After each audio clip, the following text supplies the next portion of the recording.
بھٹی صاحب، آپ کی کیا رائے ہے؟ کیا آپ سہیل صاحب کی رائے سے اتفاق کرتے ہیں کہ پاکستان تحریک انصاف جو احتجاج کا طریقہ کار اپنا رہی ہے وہ ڈس سروس کر رہا ہے؟ جی میڈم شیخ، میں اس بات سے تو اتفاق کرتا ہوں کہ پاکستان تحریک انصاف کو نہ سڑکیں بند کرنی چاہیے، نہ پی ٹی آئی کو جلاؤ گھراؤ کرنا چاہیے، نہ پی ٹی آئی کو کوئی ایسی سیاست کرنی چاہیے جس سے انتشار پھیلے۔ اور میں سہیل صاحب کی اس بات سے بھی ایگری کرتا ہوں کہ جو انہوں نے پاکستان تحریک انصاف کی حکمت عملی پر بات کی، برو یا مار دو، وہ والی حکمت عملی سیاست میں نہیں چلتی، اور خاص طور پر جب آپ پریشانی میں ہو، دکھ میں ہو، اور دوسری طرف ون پیج ہو تو آپ کو حکمت سے کام لینا چاہیے۔ سیاست بند دروازے کھولنے کا نام ہے۔ اور یہ جو انہوں نے غیر ملکی یا ملکی سیاست پر بات کی سہیل صاحب نے، میں اس سے بھی اتفاق کرتا ہوں، لیکن یہ غصہ پاکستان تحریک انصاف کو کیوں ہے؟ یہ ایشو کیوں بنا ہے؟ مجھے تو حیرانی یہ ہو رہی ہے کہ یہ ایشو کیوں بنا ہے۔ اس میں کیا ہے کہ جس کے لیے حکومت تو حکومت ہوتی ہے، بڑے دل کی ہوتی ہے، اور وہ ایک قیدی ہیں، جیل میں ہیں، ان کے رحم و کرم پر ہیں، تو یہ ایشو کیوں بن گیا؟ یہ اتنا غصہ کیوں؟ یہ اسلام آباد پولیس گردی اتنی کیوں؟ پارلیمنٹ کو تالے کیوں؟ صحافیوں کو منع کیوں کیا گیا کہ ادھر نہیں جانا، ان سے بات نہیں کرنا؟ خاردار تلواریں تاریں کیوں لگائی گئیں؟ یہ کیوں کیا گیا؟ یہ ملک بھر میں کریک ڈاؤن اور گرفتاریاں اور مقدمے۔ اور میڈم شیخ، ذرا بے حسی اور سنگ دلی مظاہرہ کریں کہ ہمارے سپریم کمانڈر صاحب آصف علی زرداری صاحب فرما رہے تھے کل، اور عمران عورتوں کی طرح رو رہا ہے، جیل مردوں کی طرح کاٹو۔ بیٹا، جیل ہوتی ہے، اب برداشت کر، جیل میں عبادت کر، دعائیں قبول کر فرما۔ اب بتا، جیل میں عبادت کر، دعائیں قبول ہوتی ہیں؟ اگر دعا قبول ہو گئی نا عمران خان کی تو آپ کو لگ پتہ جائے گا۔ اور اگر آپ اپنی بہن کا ذکر کرتے ہیں کہ رات کو پکڑا تھا، تو عمران خان کی بہنوں پہ تو پتہ نہیں کتنے مقدمے ہیں، بیوی اندر ہے ان کی۔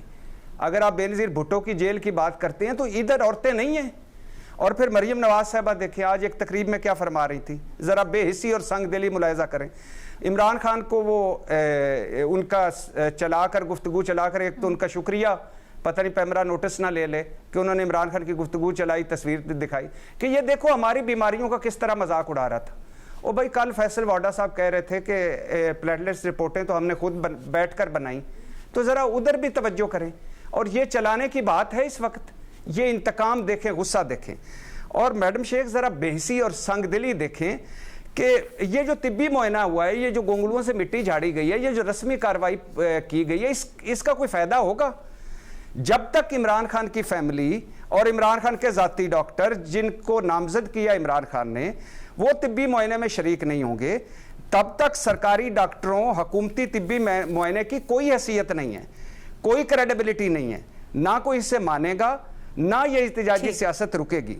اچھا، دو جملے، پی ٹی آئی کے نمائندے کو بلایا ہم نے، بھئی یہ کوئی سیاست کی بات ہے، کوئی سیاست پہ گفتگو کرنی تھی، کوئی پی ٹی آئی پہ بات کرنی تھی، یہ عمران خان کا ذاتی معاملہ ہے، ان کی صحت کا معاملہ ہے۔ پہلے کہا گیا راولپنڈی کے آنکھوں کے اسپتال میں لے جائیں گے، پھر کہا گیا کہ اسلام آباد کے سرکاری اسپتال میں لائیں گے، پھر کہا گیا نہیں ایک اور سرکاری اسپتال کا وارڈ خالی کرا لیا گیا ہے، اور آخر پر ایک ایمبولینس، چند سرکاری ڈاکٹر اور اندر طبی معائنہ اڈیالہ جیل میں۔ اور بھائی، اڈیالہ جیل میں سرکاری ڈاکٹروں کے معائنوں نے نوبت یہاں تک پہنچا دی ہے، ایک آنکھ ضائع ہونے کے قریب ہے، اور کیا چاہتے ہو اتنا اچھا؟ اور وہی سوال، یہ سب چھپانے کی کیا ضرورت ہے؟ فیملی اور ذاتی ڈاکٹروں سے خوف کیوں ہے؟ کیا پردہ داری ہے؟ اور میں سپریم کورٹ کو کہنا چاہوں گا کہ جب یہ رپورٹ پیش کرتے ہیں اگر، تو اس رپورٹ کو سپریم کورٹ رد کرے، مسترد کرے، اور کہے کہ جب تک ان کی فیملی شامل نہیں ہوتی، ان کی ذاتی ڈاکٹر شامل نہیں ہوتے، اور طبی معائنہ کسی جدید اسپتال میں نہیں ہوتا، تب تک ہم اس رپورٹ کو نہیں مانیں گے۔ تو لہٰذا یہ حکومت ہے جو ایک رائی کو پہاڑ بناتی ہے، یہ حکومت ہے جس ایشو پر سیاست نہیں ہونے چاہیے اس ایشو پہ سیاست کرتی ہے، یہ حکومت ہے جو آج یہ جو صورتحال ہم بھگت رہے ہیں اس کی ذمہ دار یہ موجودہ حکومت ہے۔ سر، چھوٹے چھوٹے 2-3 سوالات ہیں، بالکل مختصر سا اگر آپ جواب دے سکیں۔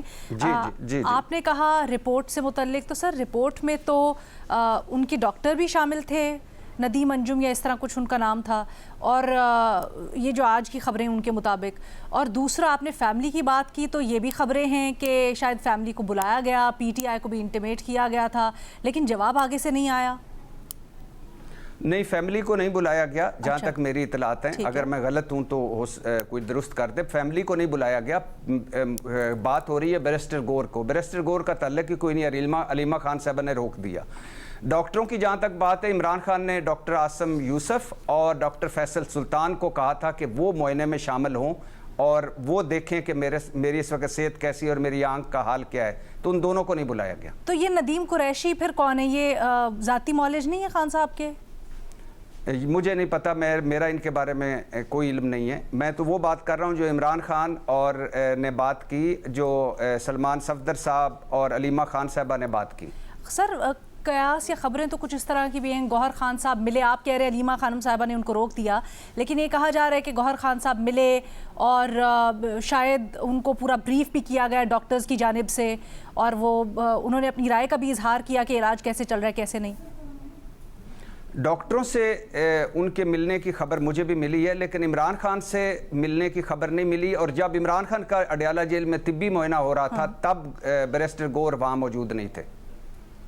اچھا، اور آپ کہہ رہے ہیں آپ کے ذرائع کے مطابق علیمہ خانم صاحبہ نے منع کیا تھا؟ جی، فیملی نے منع کیا تھا کہ جب ہمیں نہیں بلایا جا رہا تو کوئی بھی نہ جائے. اچھا ٹھیک ہے. اور سر اس کا پھر بنیادی سوال کا ذرا تھوڑا سا کہہ دیجئے کہ یہ بار بار کہا جا رہا ہے کہ ٹھیک ہے بے شک خان صاحب کی صحت کے اوپر کوئی کمپرومائز نہیں ہونا چاہیے، علاج ان کا ہر طریقے سے اطمینان بخش ہونا چاہیے، لیکن کارکنان کا سڑکیں بند کرنا اس کا کوئی جواز نہیں بنتا. لیڈرشپ کو کارکنان کو کنٹرول کرنا چاہیے، یہ کاؤنٹر پروڈکٹیو ہے. پہلی بات تو یہ کہ یہ جھوٹ بول رہے ہیں، یہ صرف باتیں کر رہے ہیں کہ کوئی نہیں ہونا چاہیے، اس پہ کوئی سیاست نہیں ہے. کر رہے ہیں سیاست.